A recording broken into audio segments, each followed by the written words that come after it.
আসসালামু আলাইকুম। সংবাদে আপনাদের সবাইকে স্বাগত জানাচ্ছি। আমি ফিরোজ তোহা। শুরুতেই সংবাদ শিরোনাম। বাংলাদেশের সর্বশেষ গুরুত্বপূর্ণ আপডেট সংবাদে আপনাকে স্বাগত। শুরুতেই সংবাদ শিরোনাম, পরে বিস্তারিত। শুরুতেই জানাবো, সৌদির সঙ্গে মিল রেখে আজ চাঁদপুরে অর্ধশত গ্রামে ঈদ পালিত হবে। সৌদি আরবে চাঁদ দেখা গেছে, ফলে আজ রোববার ৩০শে মার্চ দেশটিতে উদযাপিত হবে ঈদ উল ফিতর। এদিকে সৌদি আরবের সঙ্গে মিল রেখে আজ ঈদ উদযাপনের প্রস্তুতি নিয়েছে চাঁদপুরের অর্ধশত গ্রামের ধর্মপ্রাণ মুসল্লিরা। যদিও অনুসারীদের দাবি, মূলত বিশ্বের যে কোনো স্থানে চাঁদ দেখা যাওয়ার ভিত্তিতে চাঁদপুরে অর্ধশত গ্রামে রোজা এবং ঈদ উদযাপন করা হবে। এরপর জানাবো, ফ্যাসিস্ট সরকার আর এক বছর ক্ষমতায় থাকলে আমাকে ঝুলিয়ে দিত বললেন বাবর। সাবেক স্বরাষ্ট্র প্রতিমন্ত্রী বিএনপির প্রতিমন্ত্রী লুৎফুজ্জামান বাবর বলেছেন, ফ্যাসিস্ট শেখ হাসিনা আরও এক বছর ক্ষমতায় থাকলে আমাকে ফাঁসির রশিতে ঝুলিয়ে দিত। শুক্রবার ২৯ মার্চ জাতীয় চক্ষুবিজ্ঞান ইনস্টিটিউট ও হাসপাতালে অভ্যুত্থানে আহতদের দেখতে গিয়ে সাংবাদিকদের উদ্দেশ্যে সব কথা বলেন তারা। এদিকে আন্তর্জাতিক আদালতে হতে হবে আওয়ামী লীগের বিচার, বললেন সামান্তা শারমিন। জাতীয় নাগরিক পার্টি এনসিপির কেন্দ্রীয় জ্যেষ্ঠ যুগ্ম আহ্বায়ক সামান্তা শারমিন বলেছেন, আওয়ামী লীগ একটি ফ্যাসিস্ট ও গণবিরোধী দক্ষিণ এশিয়ার সবচেয়ে বড় সন্ত্রাসী দল। এই দলের বিচার আন্তর্জাতিক আদালতে হতে হবে। আন্তর্জাতিক আদালতে আওয়ামী লীগের বিচার না হওয়া পর্যন্ত দেশে রাজনৈতিক সুষ্ঠু পরিবেশ ফিরে আসবে না। এবারে জানাবো, ছাত্রদলের নেতাকর্মীদের উপর আওয়ামী লীগের হামলা, আহত ৭। পিরোজপুরের কাউখালীতে স্বেচ্ছাসেবক দলের কেন্দ্র কমিটির যুগ্ম সাধারণ সম্পাদক মোহাম্মদ জসিমউদ্দিন এর ঈদের শুভেচ্ছা পোস্টার লাগানোর সময় ওই নেতার অনুসারী ছাত্রদলের নেতাকর্মীদের উপর আওয়ামী লীগের নেতাকর্মীরা ব্যাপক হামলা চালিয়েছে। জানাবো, প্রয়োজনে রাজপথে নামার হুঁশিয়ারি দিলেন মির্জা ফখরুল। নির্বাচন না দিলে ঈদের পরে রাস্তায় নামার ঘোষণা দিয়েছেন মির্জা ফখরুল, কিন্তু দল ও দেশের জনগণের স্বার্থে আঘাত এলে প্রয়োজনে বিএনপি বারবার মাঠে নামবে, সেটি ঈদের পর, কুরবানির পর বা যে কোনো দিন। এবং সর্বশেষ জানাবো, লালমনিরহাট সীমান্তে ভারতীয়দের মারধরে হাসপাতালে ভর্তি বাংলাদেশিরা।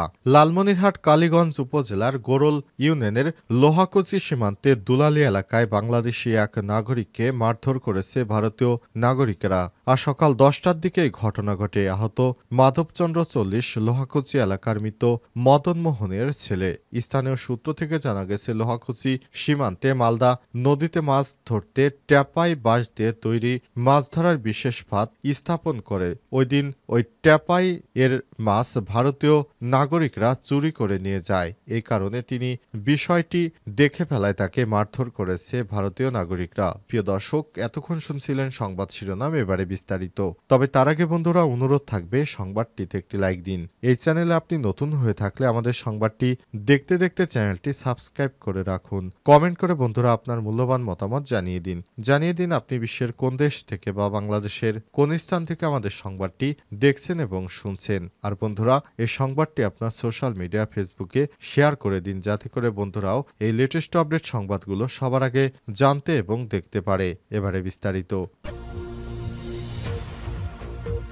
সৌদির সঙ্গে মিল রেখে চাঁদপুরে অর্ধশত গ্রামে আজ ঈদ। সৌদি আরবে চাঁদ দেখা গেছে, ফলে রোববার ৩০শে মার্চ দেশটিতে উদযাপিত হবে ঈদ উল ফিতর। এদিকে সৌদি আরবের সঙ্গে মিল রেখে আজ ঈদ উদযাপনের প্রস্তুতি নিয়েছে চাঁদপুরের অর্ধশত গ্রামের ধর্মপ্রাণ মুসল্লিরা। যদিও অনুসারীদের দাবি, মূলত বিশ্বের যে কোনো স্থানে চাঁদ দেখা যাওয়ার ভিত্তিতে চাঁদপুরে অর্ধশত গ্রামে রোজা এবং ঈদ উল ফিতর উদযাপিত করা হবে। বিষয়টি নিশ্চিত করেছেন ঐতিহাসিক সাদরা দরবার শরীফের পীর মাওলানা আরিফ চৌধুরী। সাদরা দরবার শরীফের পীর মাওলানা আরিফ চৌধুরী জানান, পৃথিবীর যে কোনো প্রান্তে চাঁদ দেখা গেলে তার উপর নির্ভর করে আমরা রোজা ও ঈদ পালন করি। আগাম ঈদ উদযাপন করা গ্রামগুলো হল হাজীগঞ্জ উপজেলা সাদরা, সমেশপুর, অলিপুর, বলাখাল, মনিহার, পোতাপুর, বাসারা, ফরিদগঞ্জ উপজেলা লক্ষ্মীপুর, কামতা, গল্লাক, ভুলচো, সোনাচো, উভারামপুর, উটতলি, মুন্সিরহাট, কাইতারা, মুলাপাড়া, বদরপুর, আইটপাড়া সুরঙ্গ চাইল বালিথোবা পাইকপাড়া নূরপুর সাচন মেঘ সোল্লা হাসা গোবিন্দপুর মতলব উপজেলার দশানী মোহনপুর পচানী এবং কোচোয়া ও শাহরাস্তি উপজেলা বেশ কয়েকটি গ্রাম। স্থানীয়রা জানিয়েছেন কোরআন ও হাদিসের আলোকে ১৯২৮ সাল থেকে প্রথম চাঁদ দেখার উপর ভিত্তি করে ইসলামের সব ধর্মীয় রীতিনীতি প্রচলন শুরু করেন ছাত্রা দরবার শরীফের মরহুম পীর আল্লামা মোহাম্মদ ইসাক চৌধুরী। মাওলানা ইসাকের মৃত্যুর পর থেকে তার ৬ ছেলে এই মতবাদ প্রচার চালিয়ে আসছেন। ফ্যাসিস্ট সরকার আর এক বছর থাকলে আমাকে ঝুলিয়ে দিত বললেন বাবর। সাবেক স্বরাষ্ট্র প্রতিমন্ত্রী লুৎফুজ্জামান বাবর বলেছেন, ফ্যাসিস্ট শেখ হাসিনা সরকার আরও এক বছর ক্ষমতায় থাকলে আমাকে ঝুলিয়ে দিত।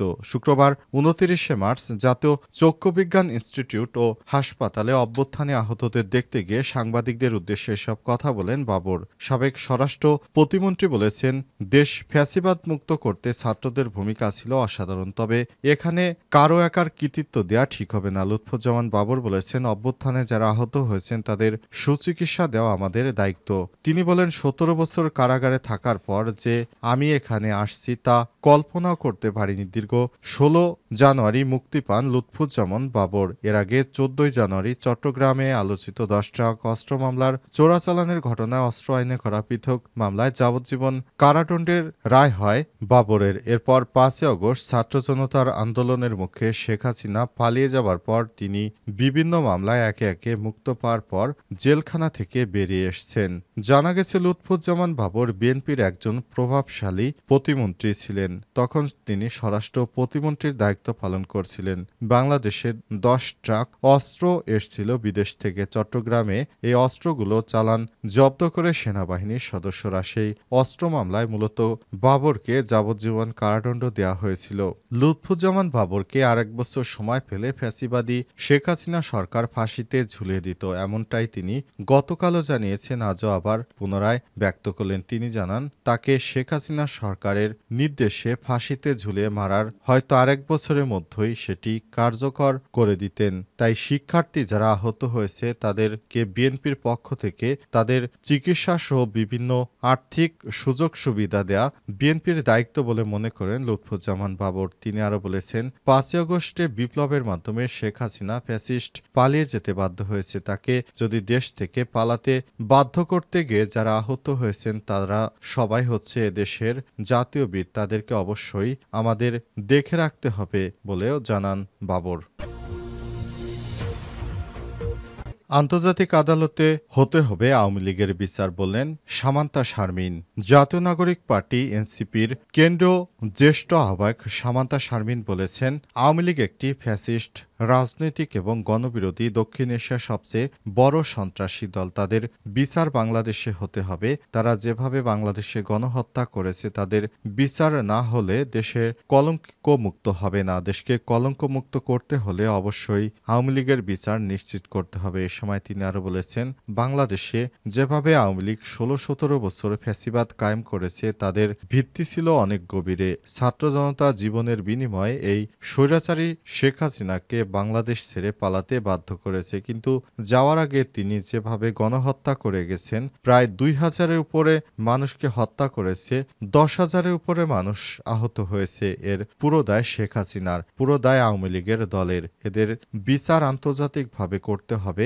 বাংলাদেশ সহ বিশ্বের সব দেশের সঙ্গে সহযোগিতাপূর্ণ সম্পর্ক রেখে এদেরকে আন্তর্জাতিকভাবে বিচারের আওতায় আনতে হবে। তা না হলে ভবিষ্যতে আবারও এইভাবে ফ্যাসিবাদ মাথা চাড়া দিয়ে উঠবে। এ সময় সামান্তা শারমিন আরও বলেছেন, আমাদের ফ্যাসিবাদ বিরোধী রাজনৈতিক দলগুলো ঐক্য ছিল ৫ই আগস্টের আগে, কিন্তু ৫ই আগস্টের পর একটি বিশেষ গোষ্ঠী বলছে দেশে চাঁদাবাজি এবং ত্রাসের রাজনীতি কায়েম শুরু করেছে। তারা বিগত ১৫ বছর তাদের খুঁজে পাওয়া যায়নি। তারা এখন বড় বড় কথা বলছে। তাদের দেখছি এলাকায় চাঁদাবাজি ও ত্রাসের সঞ্চার করতে, কিন্তু এই ছাত্র জনতা ঘোষণা দিতে চায় দেশে লুটপাট সন্ত্রাস আর মেনে নেওয়া হবে না। সবাই এনসিপির কেন্দ্রীয় যুগ্ম আহ্বায়ক মাহবুব আলম, ঢাকা মহানগর দক্ষিণের সদস্য হাসান মাহমুদ, চরফ্যাশন উপজেলা বৈষম্য বিরোধী ছাত্র আন্দোলনের সমন্বয়ক ওহিদ ফয়সাল প্রমুখ উপস্থিত ছিলেন।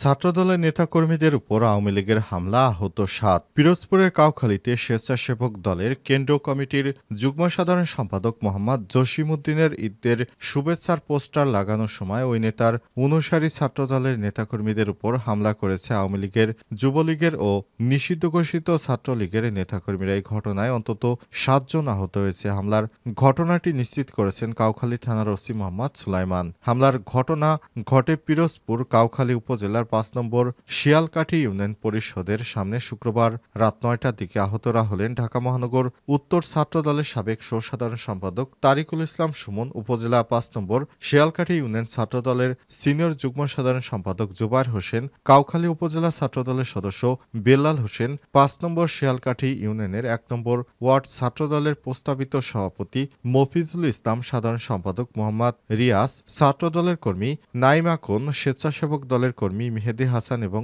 অটোরিকশা চালক কাউসার হোসেন। স্থানীয় সূত্র থেকে জানা গেছে, কাউখালী কেন্দ্রীয় স্বেচ্ছাসেবক দলের নেতাদের পোস্টার লাগানোর সময় উপজেলা ছাত্রদলের নেতাকর্মীদের উপর ছাত্রলীগের নেতাকর্মীরা হামলা চালায়। খবর পেয়ে পুলিশ ঘটনাস্থলে গিয়ে আহতদের উদ্ধার করে পিরোজপুর জেলা হাসপাতালে পাঠায়। আহত ঢাকা মহানগর উত্তর ছাত্রদলের সাবেক সাধারণ সম্পাদক তারিকুল ইসলাম বলেছেন, আমরা রাত ৯টার দিকে কাউখালী উপজেলার ৫ নম্বর শিয়ালকাঠি ইউনিয়ন পরিষদের সামনে দেয়ালে স্বেচ্ছাসেবক দলের কেন্দ্র কমিটির যুগ্ম সাধারণ সম্পাদক মোহাম্মদ জসিমউদ্দিন ভাইয়ের ঈদ শুভেচ্ছার পোস্টার লাগিয়েছিলাম। সে সময় কাউখালী উপজেলা আওয়ামী লীগের সদস্য ও শিয়ালকাঠি ইউনিয়ন পরিষদের সাবেক সাধারণ সম্পাদক সিদ্দিক গাজীর নেতৃত্বে ঢাকার খিলগাঁও উপজেলা ৩ নম্বর ওয়ার্ড যুবলীগের সহসভাপতি রহমত রাবি ও কাউখালী উপজেলা ছাত্রলীগের সাবেক সভাপতি রাসেল বাড়ি, কাউখালী উপজেলা ছাত্রলীগের সভাপতি শামীম, আওয়ামী লীগ কর্মী রফিকুল ইসলাম সহ বেশ কয়েকজন